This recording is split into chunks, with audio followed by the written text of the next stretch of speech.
guys, Spin Pixie here, and I'm just getting out of bed, and I'm going to do this day in the life of witchy vlog. So hopefully interesting stuff happens today, and you guys won't be bored. So let's get started. There's my Sleeping Beauty right there. And I am going to go and wake her up. See, I'm such a good doggy mommy. I have a little fishy aquarium by her bed, and I put it on with the little, it's a baby Fisher-Price thing, and she's so spoiled. I put it on for her at night, and it also kind of helps me too, and we just, like, use it for sleeping. Hi, Mama. Good morning. She's like, where did that come from? Come on. Do your doggy yoga. Stretch it out. No stretching? She's like, Mommy, get that out of my face. I got bedhead. Alright. So, we'll just see. I'll just see. Things have a weird way of happening to me. So here's my yard. I think you've seen it in the rain, but I don't think you've ever seen it during the sun. This is my backyard, and then all of this is like my front yard, and it's all weedy and gross right now because the snow just came and made a crap ton of weeds, and there's a lot of land here, so like getting everything fixed is taking some time because we have to do it in sections. There's my pomegranate. I call it my pomegranate tree because my grandma and I had this thing about pomegranates. We both loved them to death, and when I moved here, one of many signs that I had been brought here by magic was there was a pomegranate tree in my backyard. I don't know that I have ever talked about this. When before I moved here, it was either I'm going to be homeless or I will be living in a tough shed on my parents' property. And the reason for that is because at the time I did not have a job, and I had a very crappy small amount of money, and the easy fix would be just to buy a tough shed and then pay rent for using my parents' land. And then my mom just so happened to find this place listed in the depths of the interwebs, and so I called, or I emailed and got no email response back. And then I was desperate, and I did not want to live in a tough shed on my parents' property. Which, by the way, is just like a little house with a little driveway, and then my tough shed would have been squeezed in somewhere. So I decided I was going to look for a phone number and call. I found a phone number, and I called, spoke to the most wonderful lady, and she was a animal rights activist and rescuer, and she opened, like, she's like an animal champion, and I have so much respect for that. And so I'm like, well, even if I don't get this place, I have to know her. So we came out here, and we looked at the property, and I fell in love, and just everything. Like, there's so many signs. The last 4 numbers of her phone number were the last 4 numbers of my grandma's phone number. My address is my favorite number sequence, transposed, like just in different orders, but my favorite number sequence. There is, of course, like I said, the pomegranate tree, and there's also other trees on the property, but like there's just so many things that magic brought me here. I also love it because there are always crows and sparrows, and bunnies and all this nature stuff. I've always lived out in the city. This is the first time I've ever gotten to live out in nature, so I love it here. There's Echo. She's bathing in the sun, because that's what she does. Hi, Aries. Hello. She's not camera shy. She's an attention whore. See? You hungry? They're all hungry.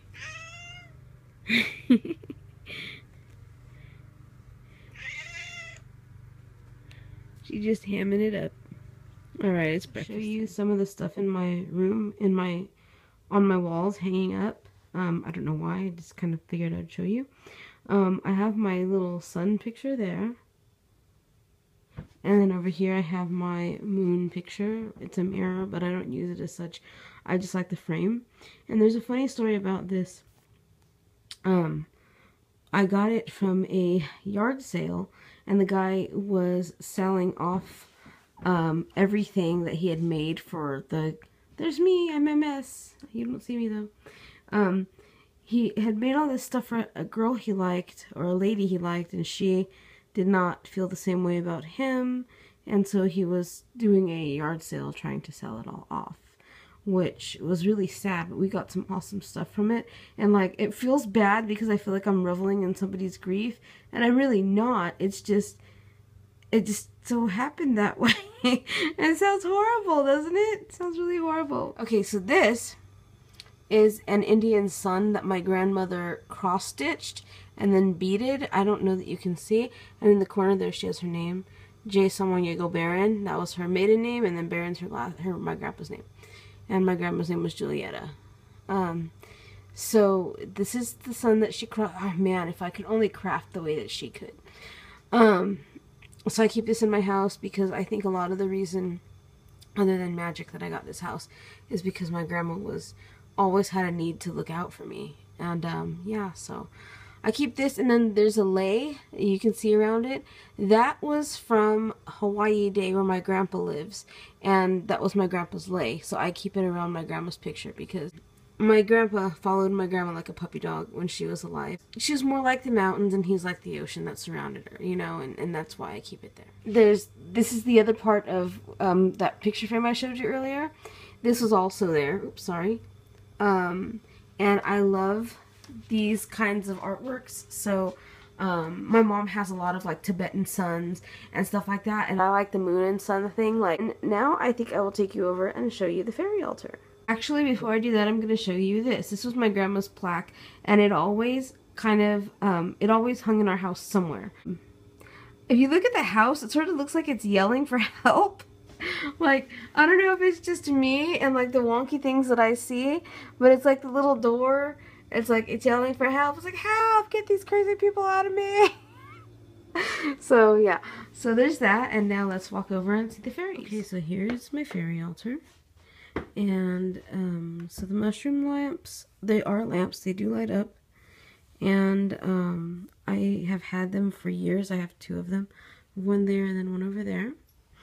And then this is my little fairy water fountain, again, another gift from my grandmother. Let me make sure I'm not interrupting any fairies, and I'll go turn it on.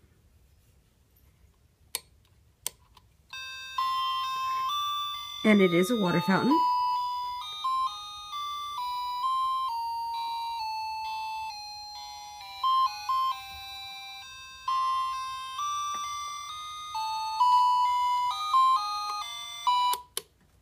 And so there, that's plays the Dance of the Sugar Plum Fairies.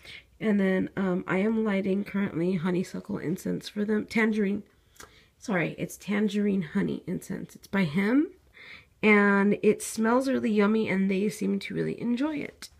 Of course, there is Queen Mab, or Morgana Le Fay, or Titania, however you call her. She is radiant, and she graces my altar. Yet another gift from my friend Christina. Now these, you can see the little ones right here. They came from a book, and it's a book about fairies. They have three. There's a book about fairies, a book about mermaids, and a book about sirens, I believe. I've never really studied mermaids, but sirens and fairies are my thing. So this is my other fairy that I have here. And then this is their little candle, and then okay, so this is the an offering that I made, which is just a Pop-Tart wrapper, but they like it because it's shiny, and I cannot take it off the altar. Tried, can't. And then this I got in Calico, which is a fairy candle snuffer. It's funny because I got one of these for my friend, and she got one for me, and we did it on the same day on the same trip. It's funny. This fairy over here I've had forever. She was one of my very first fairies. I believe my grandma got her for me. And then there's this is another part of that picture frame thing that I showed you, and the sun thingy that I showed you. So this is cool. It has the sun, but if you turn him around, here's the moon. So, yeah, there was a lot of sun and moon stuff going on at that yard sale, and very grateful to have found it. So anyway, let's zoom back out. There's another mushroom lamp. And then I also have a mushroom here. I don't know what this originally was. I'm guessing some sort of paraphernalia, but I use it as a mushroom.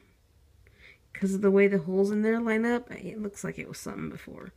So this chalice, my friend Christina made in pottery class. And she wanted to give it away. And I said, why would you want to give this away? It's beautiful. So I took it. And it is mine now. And there's my little caterpillar, and then I also have another caterpillar over here. This is a wind-up caterpillar. So yeah, so that's my little fairy altar. This little moon candle with a cupcake burning behind it is another part of that yard sale. Yeah, I feel really bad because, I mean, it was his grief that made him sell all this stuff, but we kind of made out like bandits. And that's so horrible. God, I'm a horrible person. But hey, at least he made money. I like this field. I used to travel along it a lot more when I worked out here and not in the city. But I like it. It feels, I don't know, somewhat like a magical little place. I like this little path here. It's natural. I'm coming out to get the mail. And this package. Okay, so I can't wait to open this package. It's something I've been waiting for a couple days now and wanted for, a pretty long time. Okay, before I do this, well, no, I'll just get to it. This is my package. I'm so happy. Oh my gosh, oh my gosh, oh my gosh. Oh, it's mine. It's mine! Ah, I've wanted this for a very, very, very long time. Oh, it's mine. Mine. As I've mentioned, my goddess, my matron goddess is the Morgan. And a lot of what I know about her, a lot of what I, in my earlier years, have been able to learn about her, has been mostly through just communing with her, through dreams or through talking to her or through meditation. I think I said this before, but when I started looking into the craft, I was probably about 13. And then when I seriously started practicing, I was probably about 16. And I found a lot of Wiccan books, a lot of witchcraft books and such, but I never really found a whole lot on the Morgan. The most that I have in my collection on her was in the Celtic Magic book that by DJ Conway, which I'm sort of starting to go away from because the more like Wiccan-y stuff is just not me. There's not a whole lot about her and written down in very many books, so a lot of it had to come from meditation, dreaming, talking to her, and asking for communication, asking to learn things. And now that I'm in my space and I can practice as I will and do what I wish, I've just really been allowing Goddess to kind of just steer things along and help me find what I need, and seeking out what I need at the same time. It's kind of a combination of both. It's like I'm looking, but she's, guides me as to where to look. And I came upon this book and I read some of the reviews, which were not all great, but I just felt like in this book was going to be a wealth of knowledge. And then I'm going to say her name wrong, but I think it's Laura Deligan. She is one of the people that I watch on YouTube. I love her videos, love her hair. She is also a priestess of the Morgan, and she follows this book, and so does Joey Morris, who I watch on YouTube as well. And so I knew that despite what other people were saying, if these ladies are such wells of knowledge, and they have followed this book, then I'm going to do the same. There's also other books that I want, because it's nice to know that what you've been receiving in communications are things that are factual. Getting the affirmation of something that you feel. And a lot of what Joey and Laura have done is just kind of affirm the things that I've received. And a lot of it comes from this book, and I can't wait to read it and to just to get to know it. I am so happy. This thing will be my Bible for a very long time. So yeah, I'm so super happy right now about that. Did not drop the dog off at the groomers because they had given me an appointment. Why is my hand like super big? It's like, rah, hi. Okay, grounding. Okay, so I did not drop the dog off at the groomers today because they had given me a spot apparently that someone else had booked an appointment for, and then they showed up, and wow, my hands are super big. What is up with that? Like, I have tiny hands. They're really actually that small. I'm still gonna edit this part out maybe. I feel like a loon. I'm a loon. Anyway, it's the Fae energy in the house right now. That's what it is. And it could be the fact that even though these do not have caffeine, I've been drinking them a lot. More than I should. I usually only drink water. Anyway, so back to relevant stuff. So yeah, so I have this, and it's going to go quite nicely with the journal I've been writing in, and it just feels good to be back on my path, and like magically, not just spiritually, but magically. I've never left my path spiritually. And that's the thing.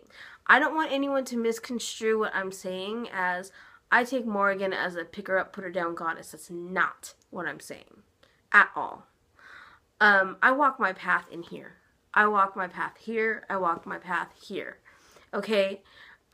Magic is, I won't say secondary, but it's part of it. And I won't practice magic in a tamed setting. I will not do it. I believe that magic is untamed and unbridled and bold and daring, and it does not deserve to be confined.